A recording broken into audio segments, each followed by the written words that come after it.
केंद्र सरकारच्या hit and run कायद्याच्या विरोधात देशभरातील ट्रक चालक, बस चालक मोठ्या प्रमाणात रस्त्यावर उतरले। त्याच्या पडसाद आता मालेगाव उमटल्याने संतप्त चालकांनी मुंबई-आग्रा महामार्गावर स्टार हॉटेलजवळ महामार्गावर रास्ता रोको आंदोलन करीत सरकारचा निषेध नोंदवला आहे। केंद्र सरकारने घेतलेल्या आडमुठ्यापणाच्या धोरणामुळे भाजीपाला, पेट्रोल, डिझेल यासारख्या मूलभूत वस्तूंचा पुरवठा ठप्प झाल्याने नागरिकांना अडचणींचा सामना करण्याची वेळ येऊन ठेपली आहे।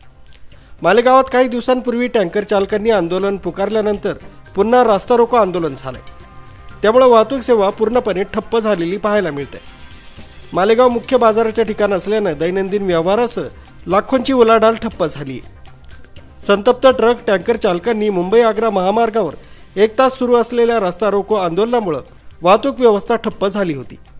तात्काळ तालुका पोलीस ठाण्याचे पोलीस निरीक्षक रवी मगर घटनास्थळी दाखल झाल्यानंतर आंदोलकांशी चर्चा करून वाहतूक सुरळीत केली। News bureau, Kasmade update, Malegaon.